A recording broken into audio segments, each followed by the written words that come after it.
미국, 독일도 실패했던 국내 연구진이 또 해냈다. 현대차가 테슬라 제치고 세계 1위로 올라갈 세계 최초 기술.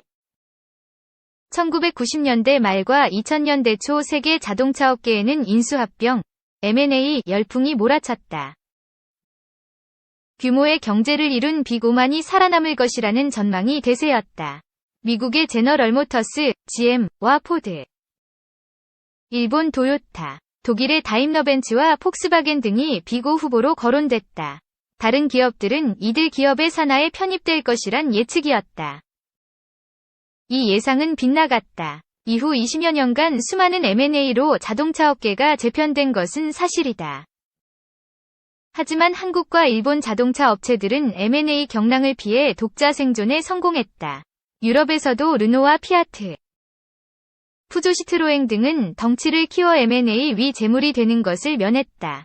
테슬라 등 새로운 게임 체인저의 등장도 예상하지 못한 일이었다. 2022년 상반기 자동차 회사별 판매 대수는 이런 변화를 보여준다. 토요타 513만 대, 폭스바겐 400만 대, 현대자동차그룹 329만 대, 르노 닛산 얼라이언스, 프랑스 일본 314만 대, 스텔란티스, 이탈리아 프랑스 301만 대, GM 284만 대, 포드 200만 대 등이었다. 토요타는 2년 연속 판매 1위를 차지하며 세계 최고의 자리를 지켰다.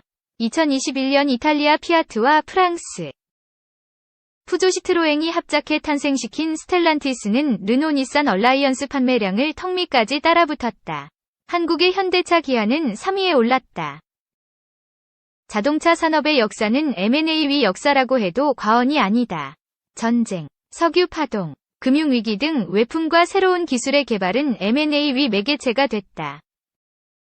20세기 자동차 산업의 상징인 GM은 수많은 브랜드를 인수해 산하로 포함시켰다. 1, 2차 세계대전을 겪으며 자동차 관련 기술이 발전했고, 이는 산업을 꽃피게 했다. 1970년대 석유 파동은 소형차의 강점을 갖고 있던 일본 자동차 기업들이 글로벌 플레이어로 성장하는 계기가 됐다. 미국 정부는 유가가 상승하자 평균 연비제도 기준을 높였고 대형차가 주력이던 미국 자동차 업체들은 큰 타격을 입었다. 2000년대 초반은 자동차 산업이 초대형 기업 중심으로 재편되기 시작한 시기다. 1997년 아시아발 금융위기가 자동차 업계를 강타했다. 다임러, 메르세데스 벤츠가 1998년 5월 크라이슬러를 인수하면서 그 시작을 알렸다.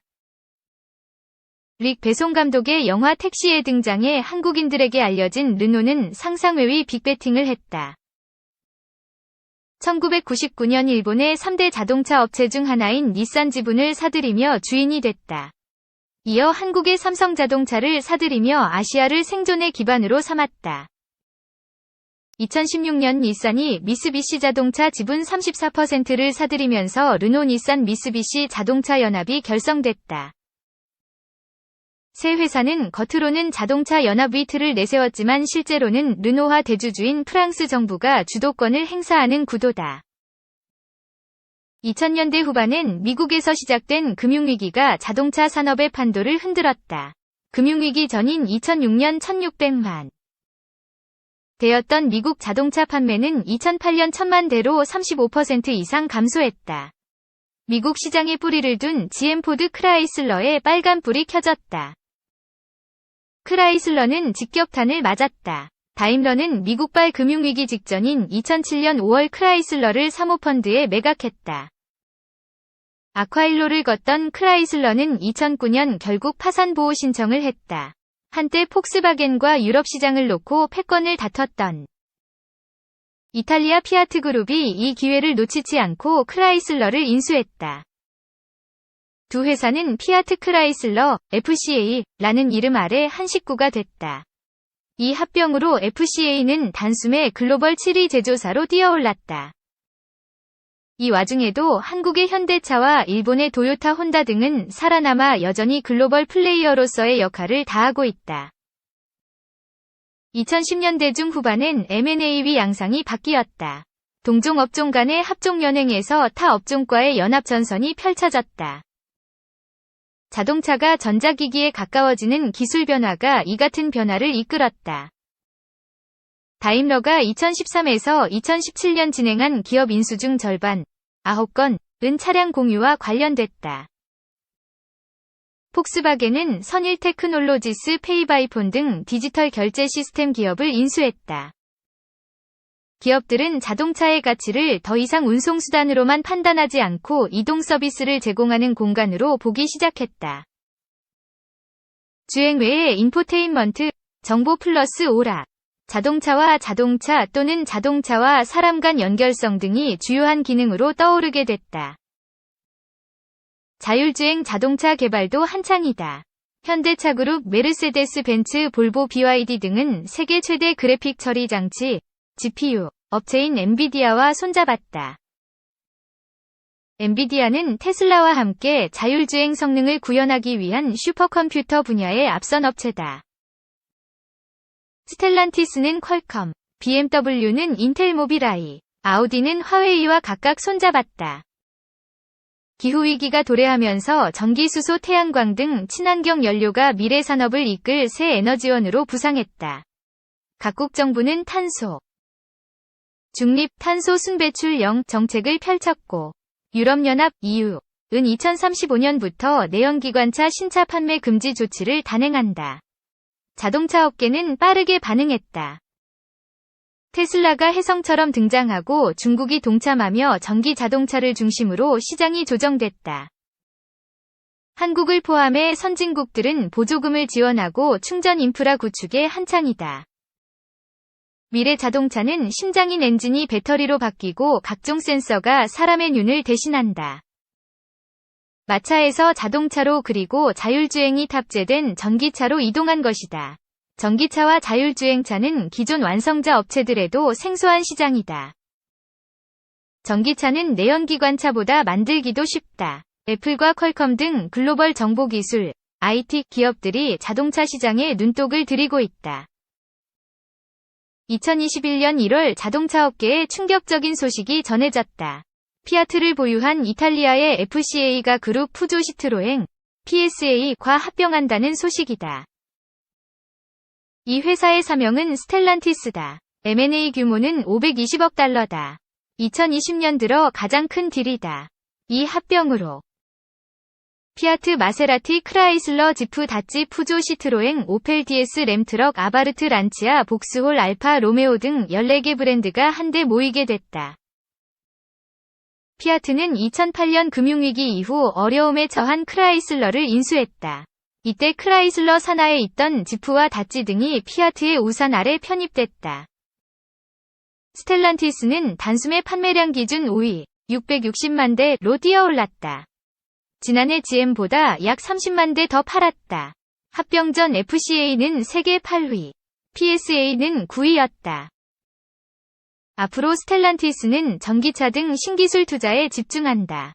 배기가스 규제에 대응해 2030년까지 탄소 배출 50%를 감축하고 2038년에는 탄소 중립을 실현하겠다는 목표다. 창립 1주년 행사에선 전동화 소프트웨어 지원을 위해 2025년까지 300억 유로 이상을 투입한다고 밝혔다. 시간을 조금 더 뒤로 돌려보자. M&A 위파고가 세계 자동차 시장을 덮치기 시작한 2000년 현대차 그룹이 출범했다. 기아를 품고 세계 10위로 올라섰다. 이때도 현대차가 M&A 재물이 될 것이란 예측이 끊이지 않았다. 일각에서는 현대차도 미국이나 유럽 기업을 인수해야 살아남을 것이라는 의견도 나왔다. 하지만 현대차는 M&A 대신 기술 개발과 부품 소재 업체 계열화를 택했다. 부품업체 재편의 중심에 현대모비스가 있었고, 소재 쪽에서는 계열사인 현대제철을 통해 가격 경쟁력을 갖춘 자동차용 강판을 공급받을 수 있게 했다. 독자적 엔진 개발도 생존의 기반이 됐다. 2004년부터 모든 차종에 독자 개발 엔진을 장착했다. 영국의 에스턴 마틴 등이 현대차가 인수할 대상으로 떠올랐지만 눈을 돌리지 않았다. 그 대신 자체 브랜드 개발에 주력했다. 그 성과물이 현대차의 고급차 브랜드 제네시스다. 결과는 숫자로 나타났다. 2010년 글로벌 판매 5위권에 진입했고 지난해는 4위에 올라섰다. 미국 소비자들이 신차를 살 때 가장 많이 참고하는 JD 파워 신차 품질 조사에서 현대차 브랜드는 상위권을 휩쓸고 있다. 제네시스는 렉서스를 제치고 프리미엄 브랜드 1위 자리를 차지했다. 토요타도 경영 방식에서 보수적 방침을 견지했다. 필요하면 100% 자회사를 설립했다. 큰 딜은 히노 자동차와 다이하스 단 2개의 브랜드만 있었다. 렉서스를 통한 프리미엄 브랜드 전략도 성공적이었다. 렉서스는 성능은 BMW 5 시리즈, 가격은 3 시리즈식의 마케팅으로 벤츠 BMW와 견주는 위치까지 올라왔다. 세계 최대 자동차 경주대회 포뮬러 1, F1과 프랑스 르망 2사 레이스 등에 참가하며 유럽 브랜드들과 기술 경쟁을 벌였고 신시장 개척에도 적극적이었다. 토요타는 2005년 709만 대를 판매해 포드를 제치고 세계 2위 자동차 메이커로 성장했다. 2008년 결국 GM을 넘어 1위를 거머쥐었다. 하지만 2009년 대규모 리콜 사태와 2011년 동일본 대지진으로 어려움을 겪었다. 자동차 제조업에 신드롬을 일으켰던 적기 공급 생산, JIT, 저스트인타임 방식이 발목을 잡았다. 재난이 덮쳤고 재고는 부족했던 것이다. 하지만 토요타는 다시 일어났다. 창업자의 친손자인 토요타 아키오 사장이 핸들을 잡으며 조직을 재정비했다. 2012년 세계 1위 타이틀을 다시 가져왔다. 2014년 1000만 대를 넘겼다. 토요타는 2021년 GM 휘텃밭인 미국에서도 신차 판매 1위에 올랐다. 세계 최초의 내연기관 자동차는 1886년 벤츠가 만들었다. 하지만 자동차 산업의 본격적 시작은 1913년 포드가 열었다. 창업자 헨리 포드는 서민들도 탈 수 있는 저렴한 자동차를 만들겠다 는 어젠다를 내걸며 컨베이어 벨트를 이용한 최초의 조립 공정 시스템을 도입했다. 대량 생산과 분업 체계로 자동차 가격이 기존에 비해 4분의 1 수준까지 낮아졌다. 일명 포드맨의 임금은 동종업계 임금보다 2배 정도 많았다. 이들은 미국의 중산층으로 자리 잡았다. 1920년대 텍사스 원유 발견과 함께 가솔린 가격이 크게 떨어졌다. 미국 각지에는 주유소가 문을 열었다. 자동차 대중화 시대의 막이 올랐다. 포드가 값싸고 빠르게 만들 수 있는 모델 T에만 매진했다면 GM은 캐딜락을 고급 브랜드로, 뷰익과 올즈모빌을 중간, 폰티악과 쉐보레를 저가 브랜드로 나눠 포지셔닝했다. 신차도 수십 대씩 쏟아냈다. 1931년 GM은 결국 포드를 제쳤다. 90년 동안 미국 시장에서 왕좌를 차지했다. 미국 경제의 한 축을 지탱한 GM의 역사는 M&A 위 기록이다. 가격이 높더라도 필요하다면 사들였다. 아시아 금융위기 때는 경쟁적으로 몸집을 불렸다. 1999년 일본 이스즈 지분을 확대했고 2000년엔 사부의 남은 지분 50%와 스바루를 보유한 후지중공업을 매입했다. 2002년엔 한국의 대우자동차까지 사들였다. 2009년 6월 GM 제국이 몰락했다. 강성노조인 전미자동차노조가 요구하던 퇴직자 의료보험과 종신연금 프로그램으로 재무 구조가 악화된 상황에서 금융자회사 GMAC가 서브프라임 모기지, 비우량 주택 담보 대출, 부실 사태로 직격탄을 맞았다. 유동성 위기가 찾아왔다. 정부 주도로 기업 회생 절차가 진행되면서 경영진은 구조조정 전문가들로 물갈이됐다. GM은 사부를 매각했고 허머 폰티악 세터는 해체했다. 토요타와 합작해 캘리포니아주 프리몬트에 세운 누미 공장도 2010년 폐쇄했다. 뼈를 깎는 구조 조정으로 GM은 다시 살아났다. 하지만 예전 같지 않다. 2021년 GM은 전 세계에서 자동차를 629만 대 팔았다. 이는 판매량 1위인 토요타와 420만 대 차이가 나는 수치다. 폭스바겐 857만 대, 은 물론 현대차그룹 666만 대보다 적다. GM은 옛 명성을 되찾기 위해 전기차와 자율주행차에 집중한다. 2025년까지 전기차 자율주행차에 총 350억 달러를 투자할 계획이다. 100만 대의 전기차 제조 생산 능력을 갖추겠다는 목표다. 최근엔 미국 미시간주 4개 제조 공장에 70억 달러를 투자해 배터리 셀과 전기 픽업 트럭 생산 능력을 확대한다고 발표하기도 했다.